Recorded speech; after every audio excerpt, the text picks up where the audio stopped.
Yo, good morning. So as I mentioned yesterday, you may notice that these videos are no longer being displayed live. I'm actually pre-recording them, but quality is better. And also it gives me more of a chance to put some time into the writing of the content, which is good. Anyway, so that's just what's gonna happen for the foreseeable future. As I mentioned, I mentioned it yesterday, but you will see that, I guess tomorrow is when you're gonna see it. Anyway, whatever. My mind just went Matrix on me. I mentioned that I wanted to tell the story of the Rowan Award, and then also the time that I went to Costco and did the company shopping one week. And I think anybody who was around back then will find this story to be hilarious. So back then, Tara normally went, she would just go to Costco runs and she would buy a bunch of cereal and some ramen packs and Red Vines, some Dr. Pepper or whatever. That's what we survived on back then, was cereal. It was Raisin Bran Crunch, the first version of Raisin Bran Crunch. Cereal, Red Vines, and then every once in a while there'd be like hot pot ramen packets or whatever. What do they call that? Hot pot. I don't actually remember what they're called. Anyway, the ramen packets. But one week, I don't even remember why, but Clate was like, hey, Brett, you should go with Tara, or maybe Tara brought it up. I don't know. Clate or Tara, if you happen to see this, tell me why this happened. But one day, I think actually, if I remember correctly, correct me if I'm wrong, Tara, but I think one day Tara said she was going Costco shopping and mentioned somehow that she takes Clate's car, and at the time, Clate drove the nicest car of anybody of us that were there. It was an Infiniti G35, and I was very covetous of that car because it was a nice car. And I got really excited. She's like, "Yeah, I take the car." And then I don't exactly remember. I don't remember exactly how it came up, but I remember being excited because I was going to get to drive the G35. It made me kind of excited. And so we went, and I got to drive it, and it was fast, and it was a lot of fun. And we went to Costco. And we got there, and I remember, this is not a very long story, but it is kind of a funny one. I remember getting to Costco, and we got all the standard things, the Red Vines and this and that. And I got it into my head that everybody would really like this instant chow mein noodle pot bowl thing.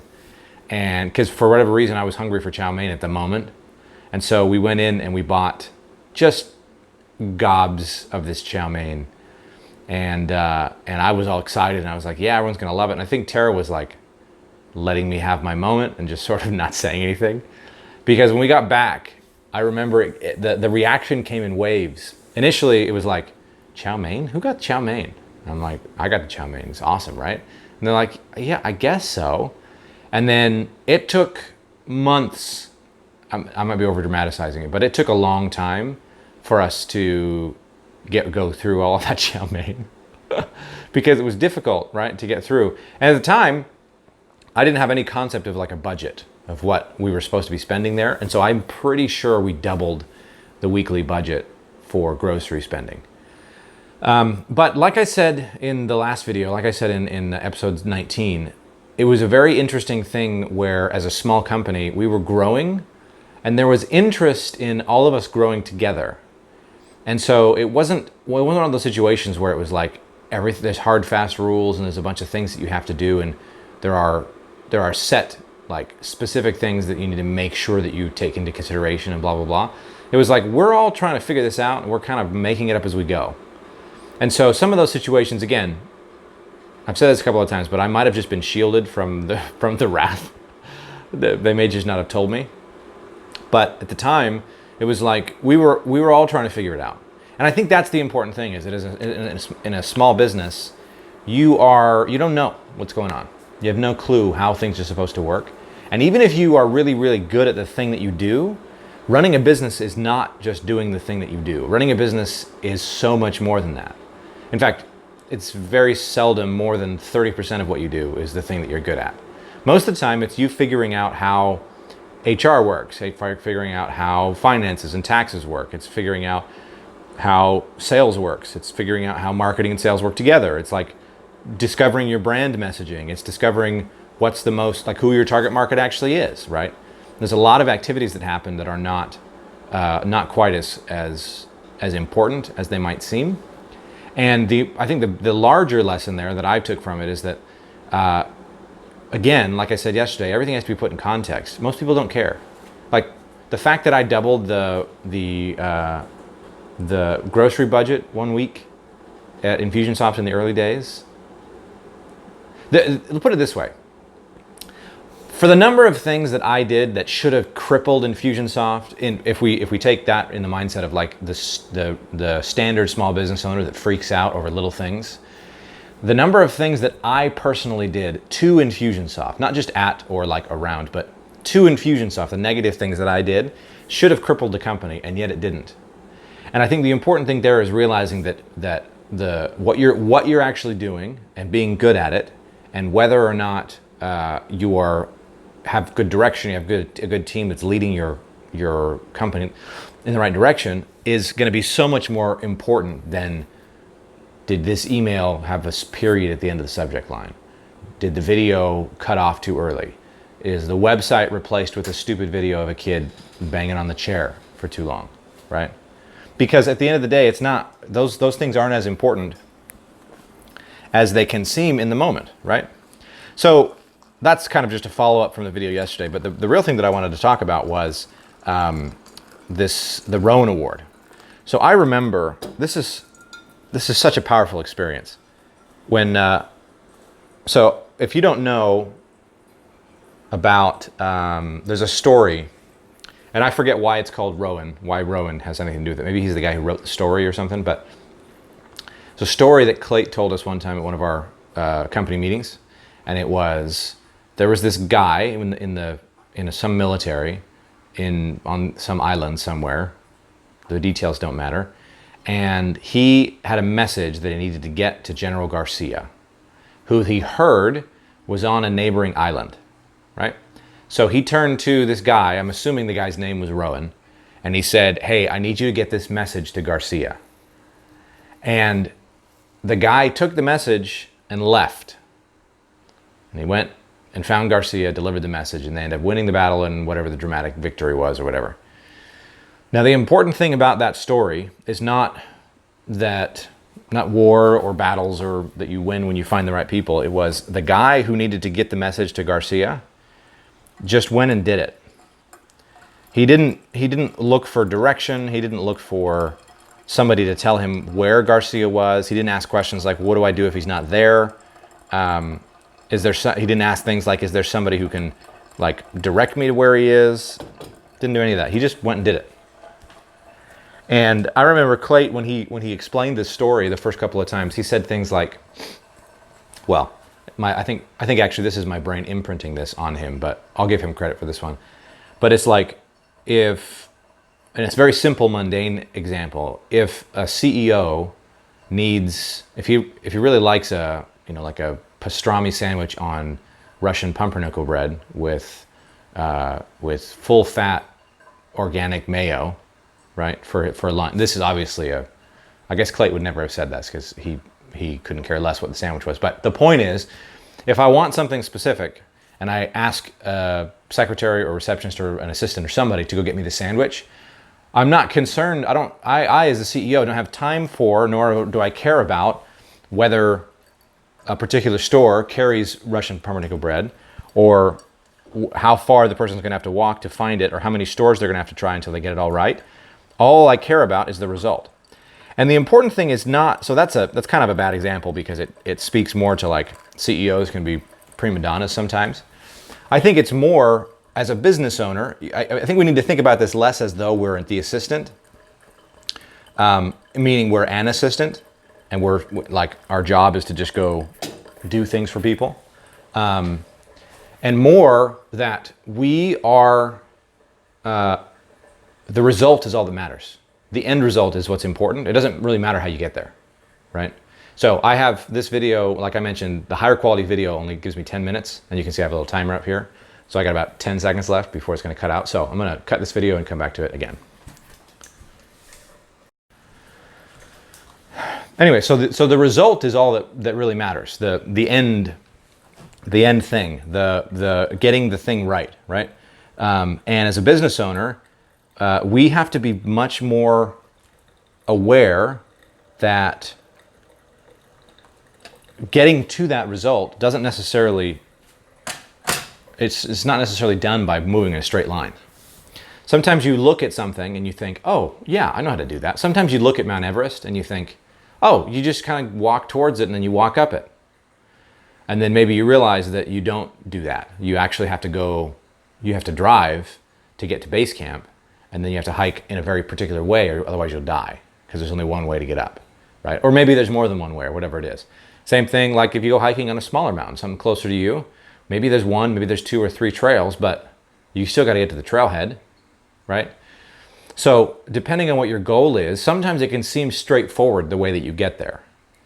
And sometimes because it can seem straightforward theoretically, when it comes down to the practicality of doing it, sometimes, and I've run into this situation a lot, business owners, CEOs, and entrepreneurs get frustrated by the fact that they can't just go walk in a straight line towards the result. They get frustrated that the first store didn't carry Russian pumpernickel bread and organic mayo. Well, what does it matter whether the first store carries it? What's the point? What are we trying to do? Are we trying to get everything right the first time, or are we trying to get to the end result? Are we trying to get to the thing that we're after? Personally, I think we're trying to get to the thing that we're after, right? And so instead of focusing so much on getting it right the first time, or the way that we get to the right thing, what we should focus on is, are we getting what we need? Are we getting the result that we're looking for? Like if you're a company that sells services, why do you care about cost per lead? That's a vanity metric. I'm talking very specifically now, and cost per lead doesn't help you at all. It's not the point. I can get you super high quality leads for super low cost. I can get you what I'm going to say is I can get you high quality leads for $30 per lead, and you're still going to be massively profitable, and they're going to stick around for longer. I can get you crappy leads for $4, $5, $3, $2 per lead, but good luck having to deal with them on the back end. I can also, with the right amount of work and the right effort, I can get you expensive leads that are bad, and I can get you cheap leads that are good, right? But at the end of the day, the important thing is not how do I go out and find the cheapest leads, the most profit the first time. The important thing is, how do I find what I'm looking for, and then how do I try and make it a little bit more efficient? How do I move my way to the important things and get there faster? The first thing is getting there, right? You can't figure out how to be efficient in your path until you've actually gotten to the destination, because you don't know where you're going. And you don't know how long it's going to take to get there. And so I think that's super, super important to remember from both sides. Number one, as an employee or as somebody who has clients or whatever it is, nobody cares why. Nobody cares about the reasons or the excuses or any of that kind of stuff. Nobody cares. My Brad used to say, excuses are like armpits. Or no, it wasn't Brad. I had a high school teacher, a history teacher. Excuses are like armpits. Everybody's got them and they stink. That's true. Who cares? Who cares why you weren't able to make the thing happen, or who cares what went wrong or all these things? Did you get the result? Yes or no? And obviously, if there's consideration that needs to be put into what do we need to do next? Where are we going to go next? That's fine. But when you frame, let me just give you a quick example. When you frame the conversation, let's say you set a target of 10 whatever it is, and you only got to 4, okay? And you had the time frame that you had set, you set a goal and you only got to 4, so you only got 40% of the way there. Instead of saying, oh, we had an issue, the cost per lead was wrong, and there was all these other things, and like this and that and the other, the response is, we got to 4, and we learned how to get to 4, and now what we're going to do is do some analysis on what we've done, and this is the analysis that we've done, and this is the path to get us to 6 next time, 6 in the next month, right? Because the truth is, and this is something that you as a business owner, and if you're a consultant that you need to help your clients understand, you can only do what you can do. You can set all the goals that you want. I have lofty goals with my clients right now, but I am fully well aware that regardless of the goal that I set, it has nothing to do with the reality of what's actually going to happen, because it's all theoretical. So when it comes down to it, yes, there's that juxtaposition of two different ideas. Yes, I am responsible for the result, but at the same time, I am not responsible for the universe, right? Sometimes things just happen that are outside of my control, and it's okay, it's fine. But what I need to be better at and what I need to really focus on is how am I focused on the result and nothing else? How am I going to get to the result? Because you can. The question is, how many stores are you going to have to go to before you find it? And you don't know. You don't know when you set out how many stores you're going to have to go to, because even if one store, the store you usually go to, has everything you need, what are the chances that they just don't have the pumpernickel bread that day? What are the chances that their supplier didn't get up early enough that morning or ran out of whatever the secret ingredient in pumpernickel bread was, and they're out just for that one day, right? You can't know what's going to happen. You can't predict what's going to happen. What you can do is make educated assumptions based on what's happened in the past, and then be ready to do whatever it takes. That's the important thing. You have to be ready to do whatever it takes to get you to the end result, get you to the goal. So anyway, that's I think a super important lesson, a super important thing to keep in mind, both as a business owner and if you're an employee or you're a consultant or whatever it is. Results are the only thing that matters, one. And two, sometimes you don't get the result that you're looking for on the first try, but that doesn't mean you can't get it. It just means you have to try again. You got to go to another store. So later today being Thursday, the podcast episode is going to get released. In this episode, where I think we're still in Utah and on our way back, and things are starting to solidify for me. And there's some stuff that I talk about in this episode that foreshadows the eventual kind of micro resolution of the problem that I was in at that moment. So it's kind of interesting. So check that out. That's coming out later today. Head over to brettmartin.com/podcast to take a look at that. And yeah, so we're going to keep rocking and rolling and moving forward. And if you have, if you ever find yourself running into situations where, you're confused about things, or you have questions, or anything that I said you don't agree with or whatever, hit me up in the comments or send me a direct message or text me. I've got my numbers on the website, 858-683-6814, I think. This is how bad it is. I don't even know my own phone number. Check me out on the website and brettmartin.com and send me a text or whatever. Let's chat. Happy to chat. In other news, there's some other big things that are coming in the next probably 3 months. I'm really excited to start. There's something I've been wanting to build for a long time, and I finally got the kick in the pants to go and build it. So I'm really excited. It has to do with how do you relate fighting and training to fight and sparring to relationships. What? Anyway, happy Thursday, y'all. We will see you all on the morrow. Peace.